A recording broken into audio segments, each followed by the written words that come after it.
नमस्कार दोस्तों, स्वागत है आपका मेरी नई वीडियो में। आज अपन बात करेंगे हार्ट अटैक के बारे में। हार्ट अटैक अगर लोगों को आता है या सीने में दर्द होता है तो आपको कौन सी जांच करानी चाहिए, ठीक है।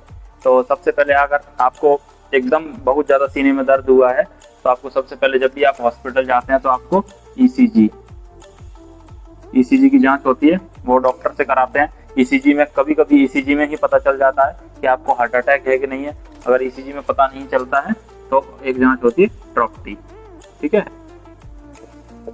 ट्रॉप टी या ट्रॉप आई, दो दो जांचें होती हैं, ट्रॉप टी या ट्रॉप आई, ठीक है। इन जांच ये हार्ट के लिए होती है, ये दोनों जांचें, ठीक है। और एक इको होता है, उससे भी आप पता कर सकते हैं। 2D इको में कब पता चलता है? जब आपकी दिल की नस 100% मुक्त बंद हो जाएगी, जब आपको इको में पता चलेगा। मेजर अगर आपको हार्ट अटैक है, एकदम बहुत ज्यादा चेस्ट पेन है, तो आपको ईसीजी में ही पता चल जाएगा। अब उसके बाद कौन सी जांच होती है? ईसीजी में आपको पता चल गया कि आपको हार्ट अटैक है, उसके बाद आपको डॉक्टर सजेस्ट करेंगे कि आपको एंजियोग्राफी कराना पड़ेगा। तो एंजियोग्राफी किस तरीके से करते हैं और उसमें कौन कौन सी नसों को देखते हैं और किस तरीके से वो होती है, उसके बारे में बताता हूँ आपको। तो एंजियोग्राफी सीएजी, ये होता है सीएजी। सी का मतलब होता है coronary angiography, CAG coronary angiography, जिसको बोलते हैं दिल की नसों की जांच।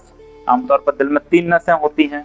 देखिए 3 नसें कौन कौन सी होती हैं, मैं उसके बारे में आपको बताता हूँ, ठीक है। 3 नसें होती हैं,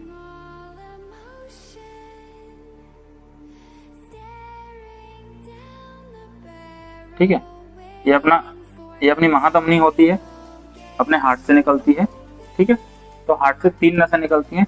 एक होती है राइट साइड के लिए, ठीक है,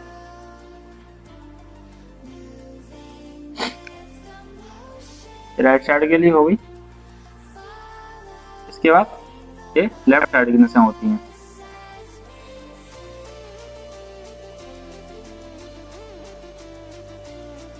ठीक है। ये लेफ्ट साइड की नसें होती हैं।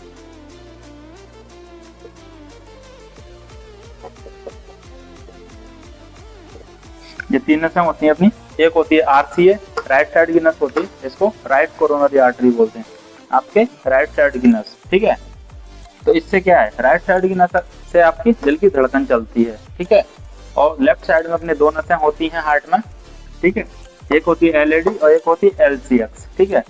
जो एलएडी नस होती है ये आपके हार्ट को 70% ब्लड को सप्लाई करती है, हार्ट को 70% ब्लड सप्लाई एलएडी करती है, ठीक है। अब आप बोलेंगे हार्ट अटैक कैसे पड़ता है, ठीक है। अब पूरा खेल इन्हीं नसों का है। ये जो 3 नसें हैं ना, इन्हीं नसों का पूरा खेल है, ठीक है। देखिए अब आपको सीना में दर्द हुआ या कुछ भी हुआ तो होता क्या है, क्यों दर्द होता है आपको सीने में? अचानक से बहुत ज्यादा दर्द हुआ या अचानक से बहुत ज्यादा बैठे बैठे पसीना आ गया, तो वो क्यों होता है? बहुत ज्यादा पसीना आया, सीना में दर्द हुआ, वॉमिटिंग उल्टी जैसा लगने लगा, तो वो क्यों होता है? आपकी किसी नस में ब्लॉकेज आना, ठीक है। जब आपकी नस 100% अगर बंद हो जाएगी कहीं से, इस तरीके से 100% अगर बंद हो जाती है तो इसको बोलते हैं मेजर हार्ट अटैक, ठीक है। इसको मेजर हार्ट अटैक बोलते हैं, ठीक है। तो ये कोई बड़ी जांच नहीं है। इसमें क्या करते हैं, इसको करने के लिए क्या करना पड़ता है? आपको इजीली हॉस्पिटल जाना है, तुरंत अगर आपको सीने में दर्द होता है आपको सीधा हॉस्पिटल जाना है। हॉस्पिटल में आपके जो हार्ट वाले डॉक्टर होंगे, हृदय रोग विशेषज्ञ, उनसे मिलना है आपको। वो आपके कुछ टेस्ट करेंगे, ईसीजी हो गया, ब्लड जांचें हो गई हैं, ट्रोपाई हो गया, ये कुछ जांचें करेंगे। अगर उनमें पाया जाता है कि अगर आपको हार्ट अटैक है, आपको एंजियोग्राफी की जरूरत है, तो एंजियोग्राफी से डरना नहीं है। एंजियोग्राफी एक बहुत ही सिंपल जांच है, बहुत ही सादा जांच है। इसमें क्या होता है, आपको एक एक्सरे मशीन के नीचे लेटाया जाता है, एक एक्सरे मशीन के नीचे आपको लेटाते हैं। एक्सरे मशीन के नीचे लेटाने के बाद आपके हाथ में जो आपकी रेडियल आर्टरी, आपकी जो नस होती है ना, नाड़ी जिसको बोलते हैं, नाड़ी, इससे इसमें एक सुई लगती है और इससे एक तार जाता है दिल में, कैथेटर जिसको बोलते हैं। तो वो क्या करता है, वो कैथेटर ऐसे जाएगा, यहाँ से हाथ से ऐसे इधर से जाता है और ऐसे होते हुए आपकी दिल की नसों को देखता है, ठीक है। हो जाएगा, जब वो कैथेटर आपकी दिल की नसों में यहाँ पहुंच जाएगा तो एक दवाई देते हैं, दवाई दे के देखते हैं, और जब इधर से दवाई देंगे तो उधर से एक्सरे निकलता है, रेडिएशन ऑन होता है, एक्सरे लेते हैं। तो फिर इसमें पता चलता है कि आपकी नसें कैसी हैं। अगर मान के चलो आपकी नसें नॉर्मल हैं, ठीक है, आपकी नसें नॉर्मल हैं, तो आपको कैसा दिखाई देगा, ये देखिए, जैसे एक नाली हो गई, ये नाली है, ठीक है, ये नाली हो गई है, ठीक है। अब ये नाली है, इसमें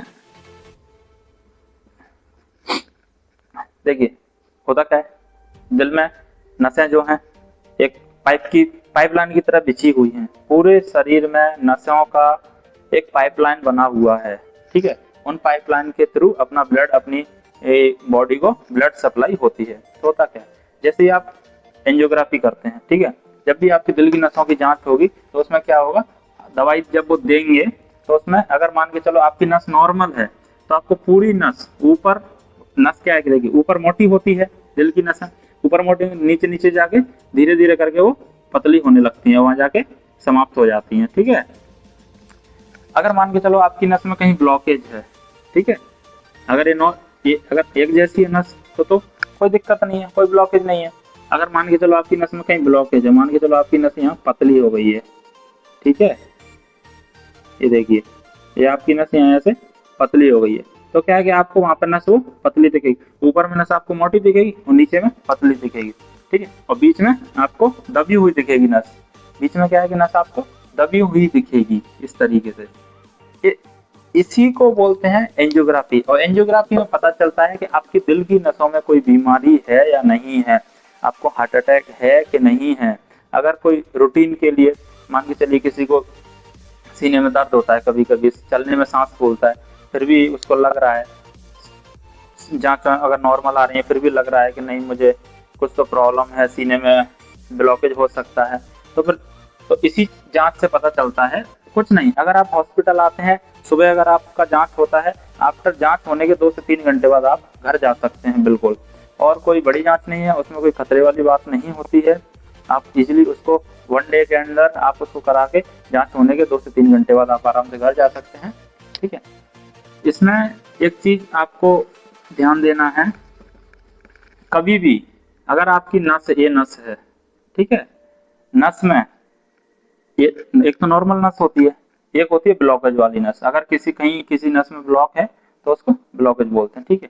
तो उसमें मान के चलिए अभी डॉक्टर बोलता है कि नहीं इसमें 70% ब्लॉक है या 50% ब्लॉक है कहीं, ठीक है, मान के चलो 70% या 50%। तो एक चीज आपको याद रखना है, 70% अगर ब्लॉकेज है और 70% से अगर कम है तो आपको एंजियोप्लास्टी नहीं करना है या नहीं कराना है। जब तक 70% है, अगर उससे आपको दिक्कत नहीं हो रही हो तो, अगर आपको दिक्कत नहीं हो रही है तो, अगर आपको 70% से दिक्कत हो रही है या आपको 50% से दिक्कत हो रही है तो एंजियोप्लास्टी करना है। बाकी 70% तक अपन दवाई चलती है, क्या होगा आपकी जो दवाइयाँ चलेंगी, ठीक है। तो इस तरीके से ये रहता है, अगर 70% के ऊपर है तो आपको उसमें एंजियोप्लास्टी करना रहता है, ठीक है। तो वीडियो आपको कैसी लगी कमेंट में बताना, और इसी तरह की वीडियो देखने के लिए हमारे चैनल को सब्सक्राइब करना। धन्यवाद।